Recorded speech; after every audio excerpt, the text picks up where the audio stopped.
Well, folks, the Orange Man is back. Ronald Blum himself, the 49th president of the Free Planets Alliance, is back on Twitter.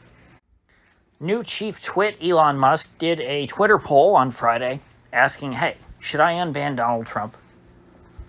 And the results actually were somewhat close. It was like 52-48 in favor. And last night, around 8 p.m., I think, old Musk said, well, the people have spoken, so Blum is back. And so they unbanned Trump. And I've said before, I didn't think that this would really matter one way or the other. Because Trump, I think, is contractually obligated to use Truth Social. I would imagine, because since he doesn't have an ownership stake, from what I've seen, he does not have any stock in Truth Social. I think that he must be being paid some kind of salary or maybe royalties of some sort, and he has licensed himself, his social media activity, to Truth Social in the same way that he's licensed his name to projects in the past, to businesses that he hasn't owned. You know, they talk about all of the bankrupted Trump hotels. A lot of those were hotels that Trump had no hand in running, that he just licensed his name to, because he made a big name for himself in the 80s as Mr., big shot New York hotel and, apartment developer. And so other people were interested in slapping the Trump name on their own projects to give them, to capitalize on the goodwill that people felt towards Trump at the time. And Truth Social, I believe, probably has entered a similar arrangement with Donald Trump. This is something that he's familiar with. This is something he's done in the past. And so I think that even though he has his Twitter account back, it has been unbanned. It's unsuspended. He's not going to go back anytime soon. And Musk probably knows this with a higher level of certainty than, you or I, certainly.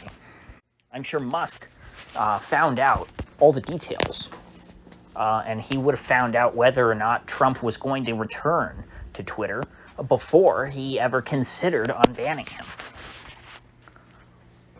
So why did he do this? What's the point? Some could argue that this could look bad for Musk. He extends this olive branch by unbanning Trump. He lets Trump back on the platform, and Trump slaps him away and says, no, I don't want your stupid Twitter account. Some could argue that that makes Musk look weak. And if that's the case, I have to think to myself, well, why would he do that? He must see some other benefit. So I don't think that Musk was just naive and thought, oh, if I just unban Trump, Trump will come back to the platform, and then he'll be tweeting again, and that will get more people drawn to Twitter because, when Trump says stuff, people listen. He's a big name, and having him on Twitter will generate more clicks for the site overall.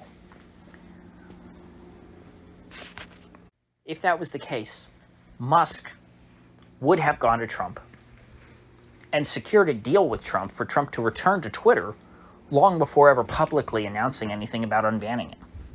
I don't think that Musk would just do this unilaterally. While I've had certainly plenty criticisms of Musk in the past when it comes to public relations and his businesses, I don't think that he's just that dense.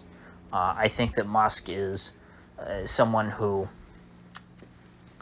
overstates the grandiosity of his own capabilities and the capabilities of his businesses. But I don't think that he's just so stupid and naive that he would believe if he unbanned Trump that Trump would just come back. And so Musk knew one way or the other what Trump was going to do once he unbanned him, and he chose to unban him anyway. And, things might change, but as of right now, and even Trump says this, he's not going back to Twitter. Knowing Trump, he can always flip-flop on a dime, but as of now, he has not. And so why would Musk do this? What does he have to gain by unbanning Trump?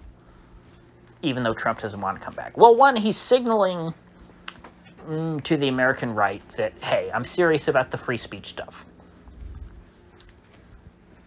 I do believe in, free and open Twitter, and, Trump is a presidential candidate, and so, it wouldn't be right for me to, stop people from hearing whatever it is he has to say, because he could be the next president.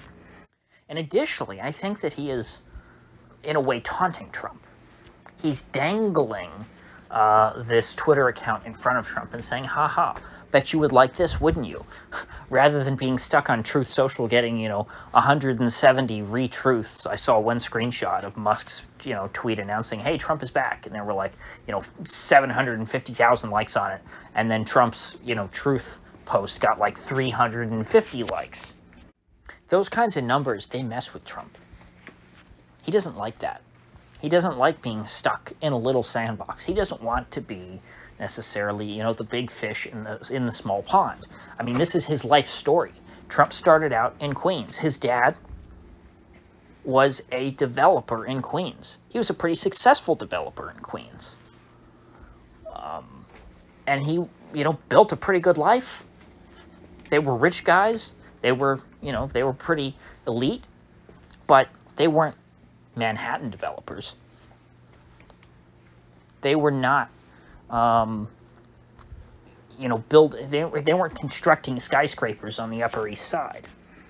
Trump was not content with just being the big fish in the small pond that was Queens. He didn't want to be, a big developer by Queens standards. He wanted to be the best developer in all of New York City. And that meant crossing the bridge. That meant getting out of his little sandbox where he was top dog and having to go and play with guys who were bigger, more experienced, more powerful, and better established over many generations than he was. And I think that by unbanning Trump on Twitter and giving him essentially, he's rebuilding that bridge that Trump has back to the big pond. I know that's kind of a weird analogy, a bridge to a pond. But you get what I mean here.